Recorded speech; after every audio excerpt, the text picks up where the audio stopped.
Cool. All right, that's recording. All right, sweet. What we'll do is I'll do a quick word from the sponsors. Sponsors me. You got FIFO by Aaron Weston.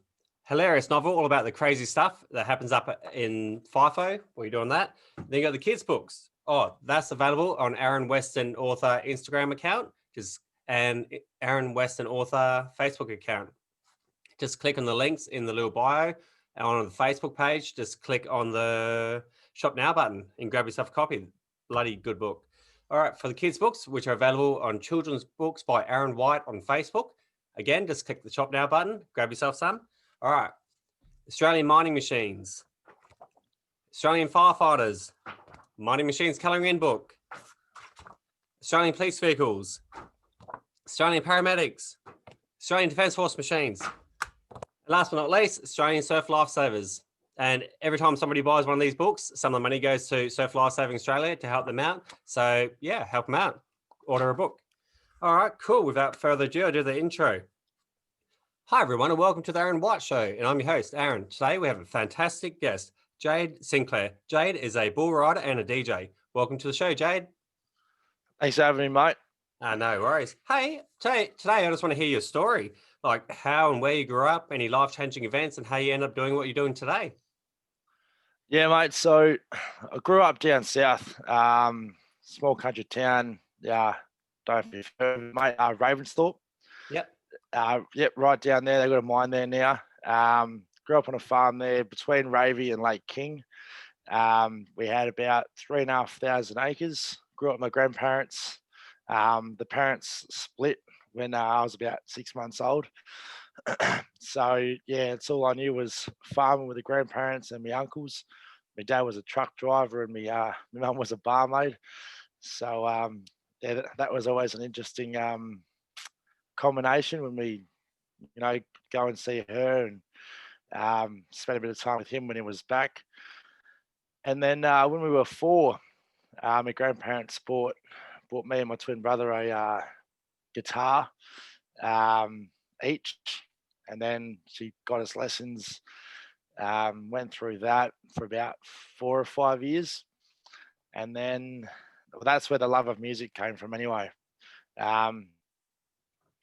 did a few little gigs as a kid, played in front of our classroom, and then when we were 6, my granddad got diagnosed with prostate cancer. They gave him 6 months, I believe, back then, and he lasted 6 years. So that was a bit rough to handle at the time, but grew up with it, dealt with it, and started writing a few songs, with that in mind as well. Actually played him a song the night before he passed away. But yeah, no, that was good. Me and my brother kind of brought us closer as well as young twins. As you can imagine, we were always fighting each other. But it was always, well, he's the older one, so I got his hand-me-downs. But yeah, after my granddad died in 2001, we sold the farm. Me and Ethan went to boarding school over in Esperance. I spent the next 5 years there. He spent 2 years up in Perth at Kent Street.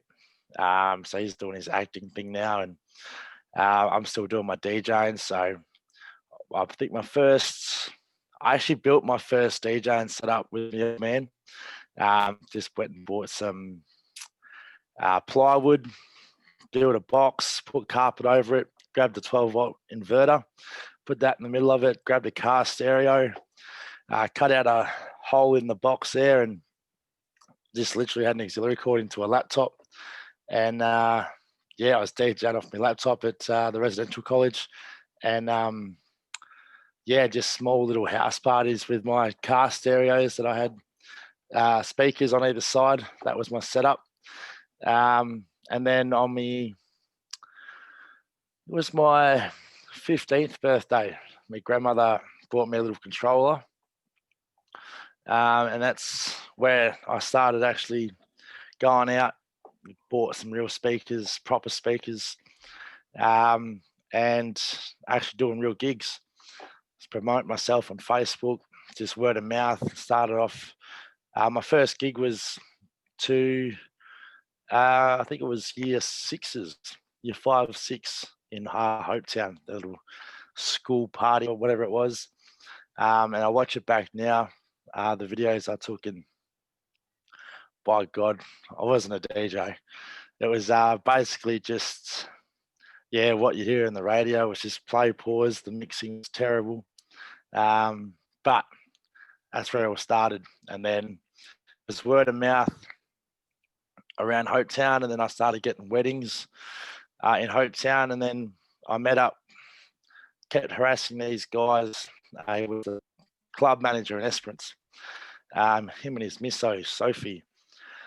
I hassled them for about 4 months, just message. Can I get a gig in the nightclub? Can I get a gig in the nightclub? And then they one day come around to the hostel, had a look at what I could do. And even then he told me, mate, you can't mix. Your mixing's horrible. But yeah, moving out of the hostel, moved in with them. So I was living with them for 18 months. And he was coaching me. She would, when she wasn't working, I ended up working with her at the fish shop. That rings a bell. That was some good times. So every weekend it was myself and Wade into the nightclub. I was 16 at the time, so I had to have a legal guardian. So when I was doing my full sets, my grandmother, who was 68 at the time, come over, and she would sit behind the decks in the nightclub for about, was it 11 o'clock till 4 in the morning, just so I could do the set. And kind of grew from there. Then I started working for Wade under Deja Vu Entertainment. So I would go and do the weddings or the birthday parties, and he would just take a 20% cut, which was good because I'd get the work I needed. I was living with him, so it made it easy. And then, once he moved back to New Zealand, it was kind of on my own shoulders to obviously start promoting myself again, looking for my own gigs. So I entered this under 18 DJing competition, 17 at the time. So I had one more year to, kind of get a bit of a breakout gig.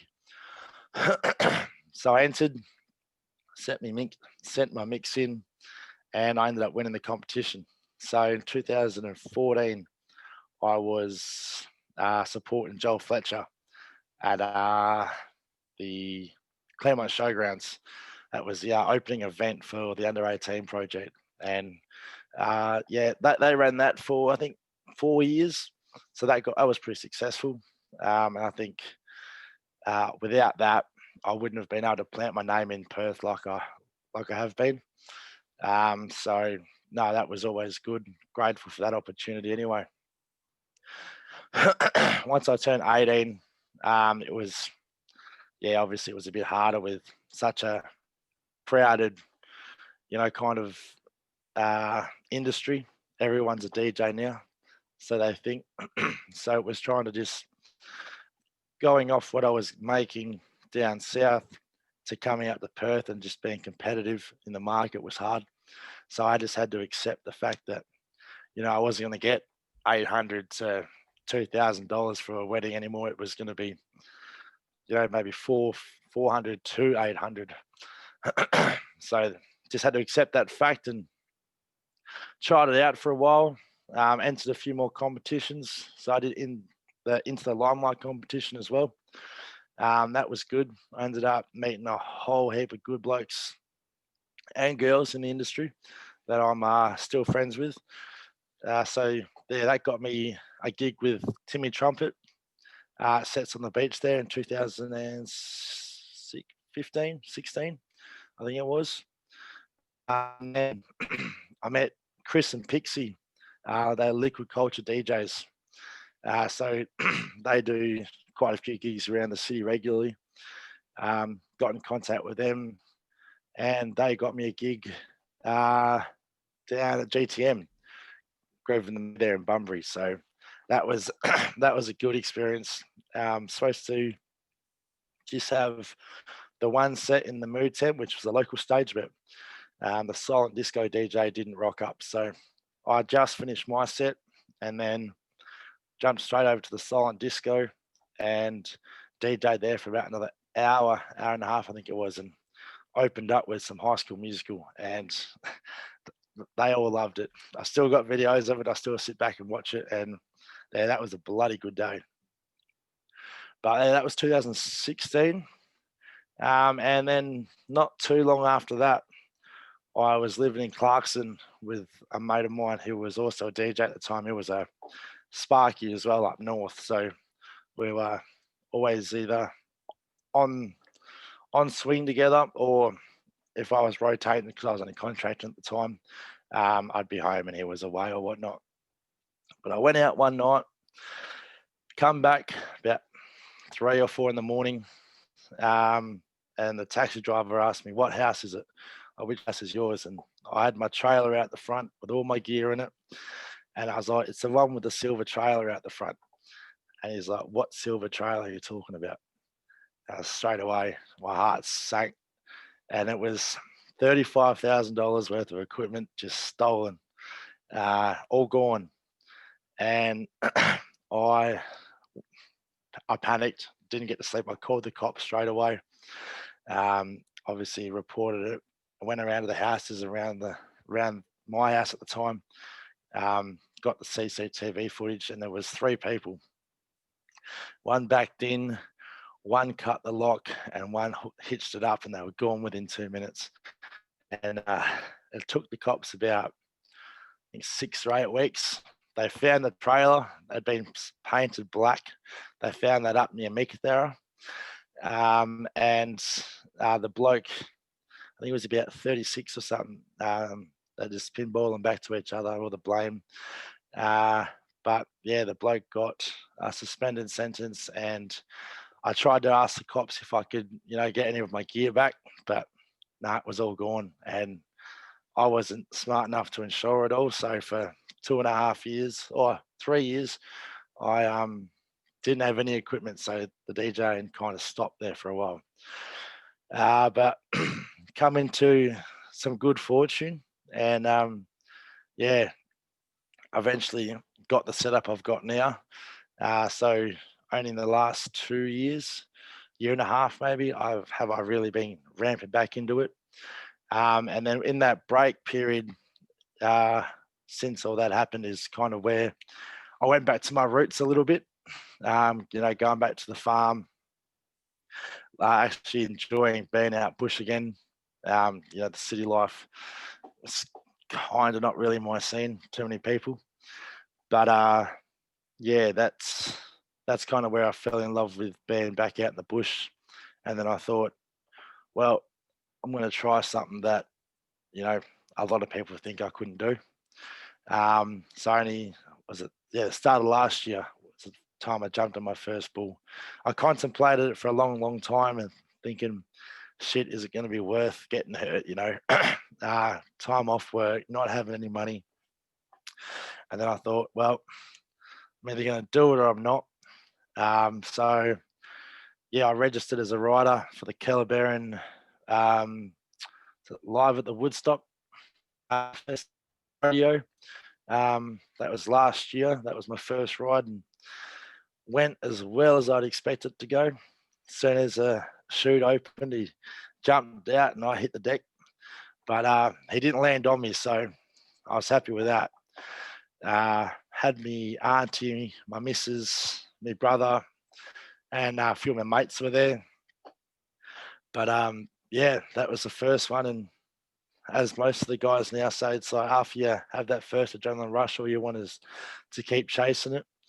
So after that, it's kind of just been a rolling thing now. Whenever I can, now that I'm not FIFO anymore, I don't have to worry about trying to book off work. So I'm just an apprentice boilie now. So I just do my 5 days, and then if I can fit in a rodeo are close enough to the city, within the 5-6 hour range, I'm there. And if I have to take annual leave, it's not that much of a big deal anymore. So yeah, I've been on, I think, 11 bulls now. Still haven't made the 8 seconds, but the closest I got was 4.5, 5 seconds, I believe. That was a practice weekend, so no one got to see that, but it'll happen. My uncle told me this one time: if I count up every ride I've had, I'll have the 8 seconds. But that's not how it works.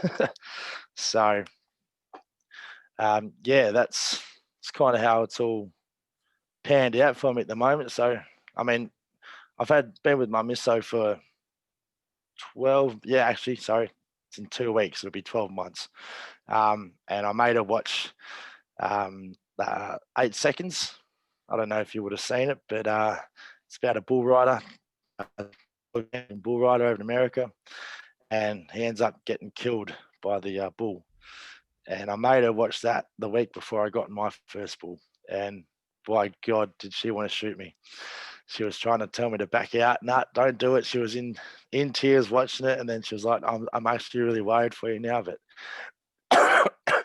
nah, she pushed through it, and I'm still walking. So I'm quite happy. But yeah, I was at the last rodeo was two weeks ago, just over 2 weeks ago. The Calgary Stampede. So that was that was disappointing. I guess it was a good rodeo, but yeah, my ride was only about 2 seconds, I think, that time. Fell off, packed up my stuff, got straight in the car, and then drove to Hopetown. Was at the DJ that night, the beach party. So beach party was a lot more successful. Had well, there was 300 people it was capped at. Normally there's about 600 there, but this whole COVID situation kind of makes that hard. But yeah, got in there. Well, the worst thing was I was DJing and I still had for 2 hours. So yeah, that was hard for me to kind of wrap my head around. But after standing in line for 2 hours, I got in, got the few beers into me, and jumped on the decks. And yeah, for a 2 hour set, it was cranking. So, but that's where I'm at the moment. Yeah, the music thing is still, obviously, now that I've got all my gear back, it's just kind of trying to reach the brand out there again. And especially the last year, it's obviously not been too busy with big gigs and a whole lot of people booking DJs for parties or weddings or whatnot. Hopefully not funerals, but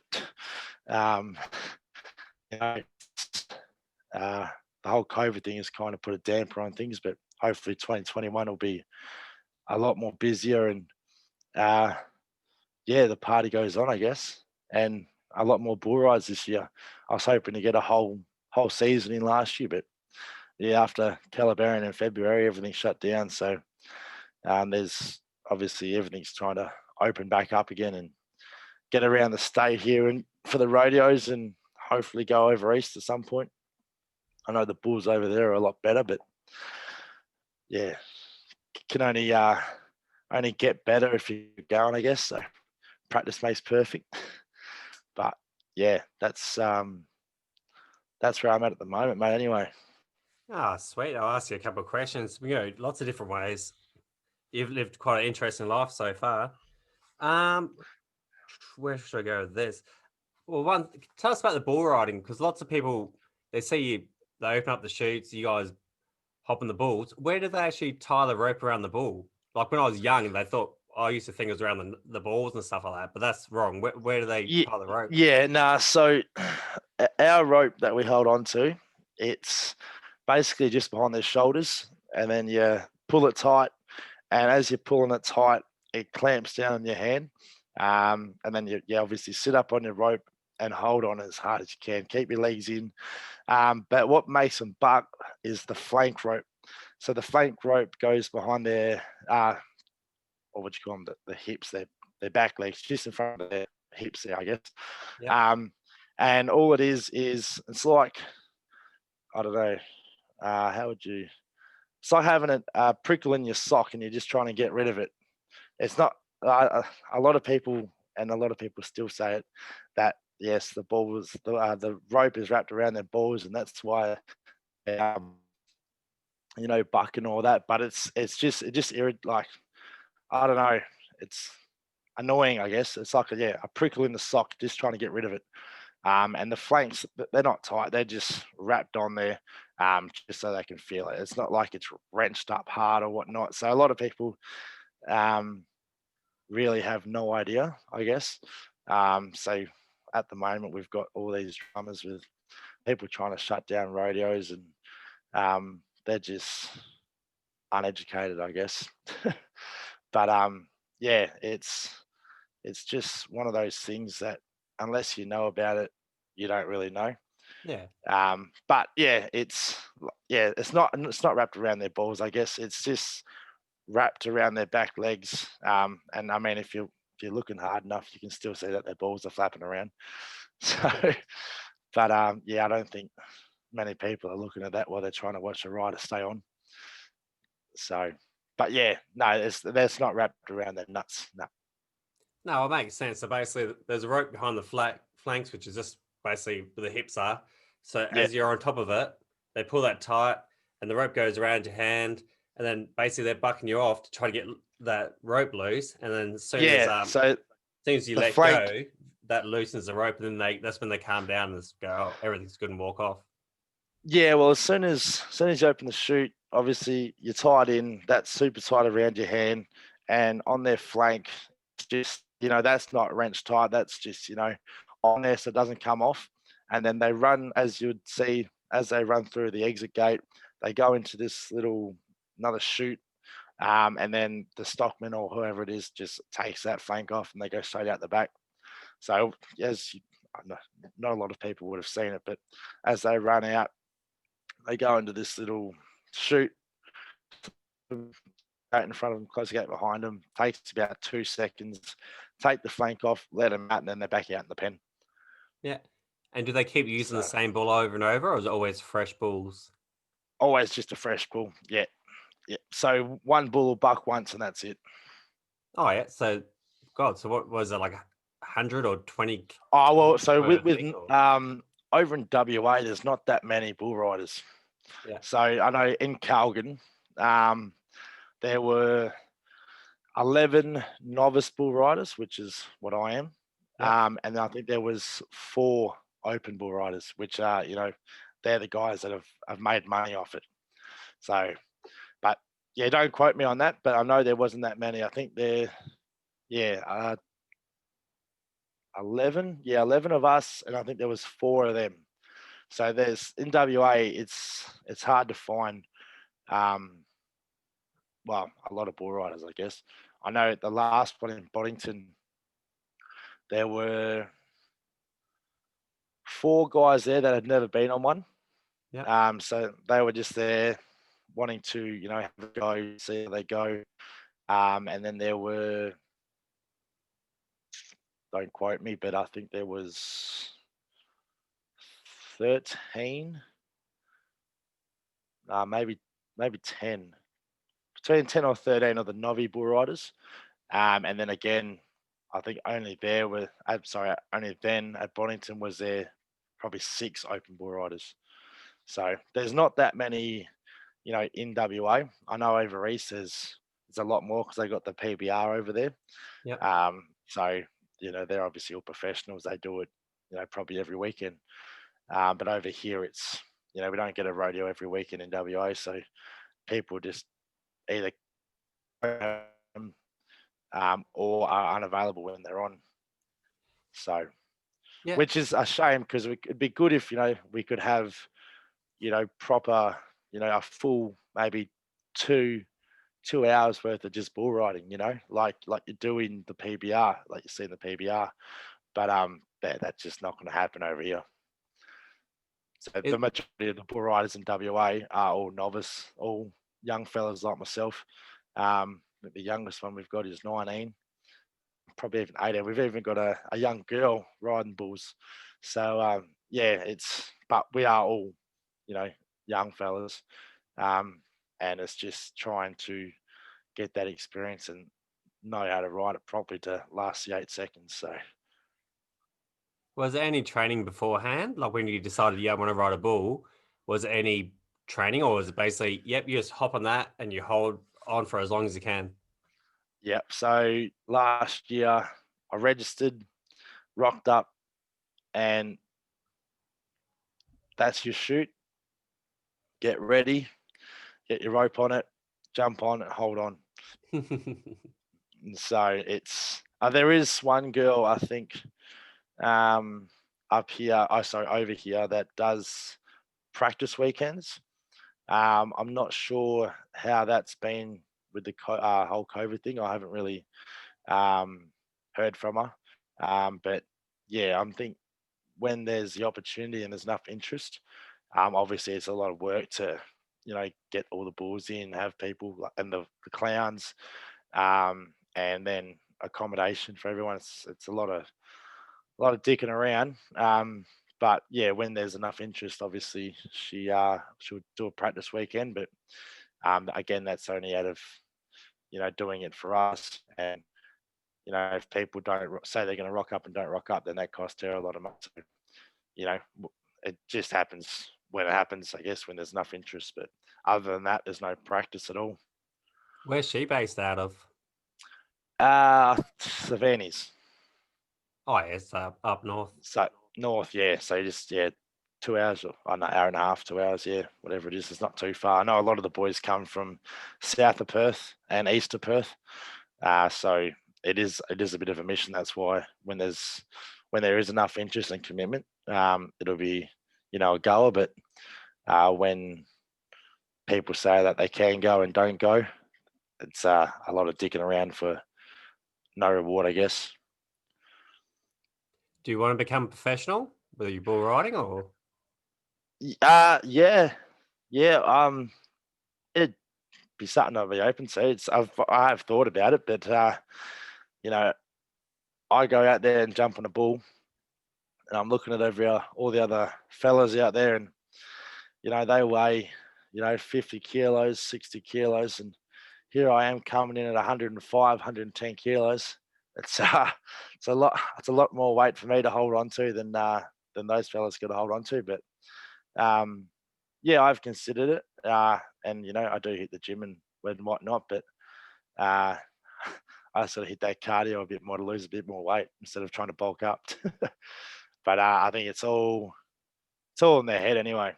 So I mean, 110 kilos is nothing for a 900 kilo bull or a 1200 kilo bull. So it's me just trying to hold on and be strong enough to hold on. Have they given you any tips? Like, are you supposed to like lean back more or brace your hips or I don't know? That is the thing about it. Like always there behind the chutes, everyone watches. Yeah. And as soon as you come off and you get behind the chutes, someone will either come up and say, awesome job, good effort. Otherwise, someone will come up and say, man, you had him on the exit there. You just didn't follow him around the corner. So there's always constructive criticism. Yeah. Always, pointers, whatnot. Everyone, the thing is, everyone thinks, oh, you got on and you only lasted, 1 second or 2 seconds. But no one, you know, behind the chutes really gives a shit because you got in the chute, you got on it, nodded your head. Yeah. So it's more or less because being in the chute is probably the most dangerous part about it. Because if the bull wants to ramp up or core a bit of a stir and you come off sideways or fall behind it, it's got all the power. And if you're not quick enough, worst case scenario that happens, and you're between the chute and the bull, they'll crush you. And unless you open the gate or you fall under it or jump on you or whatnot. So yeah, I guess as long as you are, you get in there, and it doesn't matter if you last, half a second, 1 second, 2 seconds. It's always going to be constructive criticism. Like as soon as I hit the deck in Albany, the shoot boss come up to me and is like, "Yeah, you look good out of the shoot, mate. But you just, it went left and my weight was going right." So I straight off, and yeah, it's just all about, looking at the head and then knowing where it's going to be and where it's going to go. And in Albany, I was looking at my hand, making sure it was tied in. So I had no idea where the bloody thing was going to go. So I screwed up straight away. So as I hit the deck, I got up and I knew it was just I wasn't looking in the right spot. So yeah, it was all over before it started for me. No, But again, that's just muscle memory. Just get up, get down, even just stand around in the house and thrusting your hips back and forth, getting your body weight sorted, getting your free arms sorted. And when it comes to it, I did that for weeks on end before my first ride. And as soon as I got in the chute, the adrenaline was pumping and I forgot all about it. Everything just went loose and I was just, looking like a rag doll. But that's, I guess, the one thing you got to learn to control is once you get in there and you're tied in, is just remember the technique and what you got to do right. do you have to have your arm up in the air, the other one, or is that just for balance? No, so the free arm, yeah, it is for balance, but your free arm can't touch the bull at any time, otherwise the clock stops and it's a disqualification. Yeah. So yeah, you got your hands tied in, your arms out, and that's your balance. That's why you got to keep control of your free arm. If it's going to go right or into your hand, you swing around into it. Or if it's going to go outside, pull your weight around, and always try and stay one step ahead of the bull. But yeah, nothing else, nothing above your chest can touch the bull, otherwise it's disqualification. Sorry, nothing against you above your hips can touch the bull, otherwise it's disqualification before the 8 seconds. So as soon as you fall off, are those clowns or those people straight on? The bullfighters, yeah. So as soon as you come off, as they tell us, even if you're hurt or you feel like you can't move, just even crawl, make space between yourself and the bull so they can get in there, Yep. and distract the bull and get it away from you, because that's their main job, is to, once you're off, whether you've made the 8 seconds or not, is to get the attention of the bull and get you enough time and space to get the hell out of there. So do they use any techniques? Like how you got those Spanish bullfighters that have like the red, like flag things. Does the clown bullfighter guys have any like red top things or any distraction technique? I don't know how much rodeo you've watched, mate, but obviously, oh yeah. So they've got these mad get ups sometimes, a bit of the face paint, all this loose clothing and whatnot. But I don't know if it's for show or whether it's does something. I don't know that much about bullfighting, but what they do is they just get in there, even if they're going to take a hit to get you out of there, they will. And they will just get in there, tap it on the head if they can, like they're right up in its face to get its attention, and then try and spin it around, get it away from you. So there's none of the whole, Spanish bullfighting flag stuff, but that they are right up in there, and they've all got their jobs. One will get the attention of it, one will make sure you're clear, and then if it shifts, goes another direction, that one will start doing his job, and then they'll all swap jobs or whatnot. But yeah, it's good. When you hit the ground, I guess you want to know that you're going to be covered and you're going to feel safe. And yeah, out of the 10 rides I've done, I've not felt not safe. That's pretty awesome. So yeah, no, it's good. And after all the rodeo stuff is done and all the entertainment's done, if you haven't been drinking with everyone that's involved anyway, you're drinking with them back at camp. So everyone knows everyone. That's pretty sweet. We're probably about another 6 minutes. Where can people hear you DJing and stuff? And also, are you putting DJing and your bull riding up on like YouTube and stuff, or just your Instagram, or where can people find you online? So I've got, obviously I post a lot more of my stuff to Instagram than Facebook. I've got a pretty sweet camera set up, that I have been trying to make footage, and I will be getting a drone shortly, once I get a bit more cash behind me. But music wise, I haven't really recorded any more mixes. Especially over the last 12 months. I don't know why. I've had plenty of time, but I think that happened to yeah, everybody. I kind of just kind of been filling up my time with other Netflix. things, but that and my bull riding technique that's not working out obviously, but so I do have a Facebook page, which is just dusk to dawn, number 2, not till. I hate it when people do dusk till dawn. It's dusk number 2 dawn. And that's pretty easy to find on Facebook. I do have a YouTube channel that has been inactive for about 2 years. I do plan on setting that up because I've got a wicked forward drive set up now, so I plan on getting a heap of drone footage going forward driving, and then at my gigs, obviously, hopefully, any outdoor gigs, I can set the drone up there as well. City-wise, I've kind of lost my connections with the guys in the city. I am working on getting gigs back in Perth.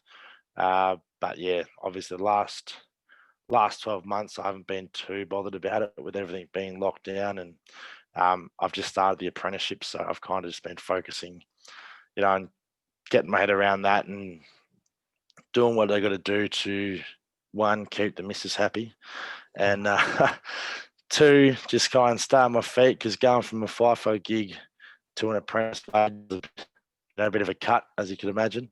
But yeah, once I start getting on top of things and getting my shit sorted, I will be starting to post a whole lot more music, a lot more mixes, and then at the same time, hopefully a lot of forward drive and camping videos, along with, the same time while I'm out bull riding.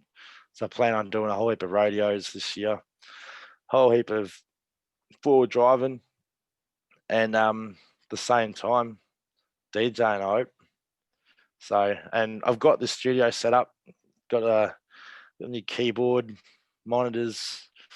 I just need to settle down and actually sit in the studio, and I am midway through a track, but I've been through that midway through that track for the last 3 months, so I just need to try and finish it, and get that sounding the way I want it, and then upload that and start the next one. But I've kind of trying to juggle around my time and what I want to spend time on, and then when I can fit this in, and then swap it over and try and be fair to every angle. But I've kind of got, I wouldn't say too much, but it's just trying to get that balance, because if I sit in the studio all day, the missus will get upset that I'm not spending time with her, and then I'll say now I'm not bloody doing my music, or now we're not out bush. But I mean, we try and get out bush every couple of weeks anyway, so she got to be happy with that. Are you going to check your mixes up on Spotify and stuff down the track? I've got it. I use SoundCloud, which I'm trying to steer away from now, because when it was free and cheap to use, it was all right. But now it's like 200, 250 a year, which is they're making money, I guess. But I'm sick of listening to their ads every second song, and my mixes that are up there, are all hidden now anyway, because I haven't renewed my premium membership, which is a pain. But once I get that sorted, all my other mixes will come back live on SoundCloud, and then once I record new ones, I'll either stay with SoundCloud or hopefully find a different platform. But we'll see how we go. But all that'll be on my Facebook and Instagram. Once I get it all sorted, I'll always post it up anyway. So nice, swears. We're about to run out of time. Tell people where they can find you on Instagram, because I don't think you've dropped the name of your Instagram account yet. Instagram is I am dusk to dawn. I think I'll have to double check that. That's terrible marketing.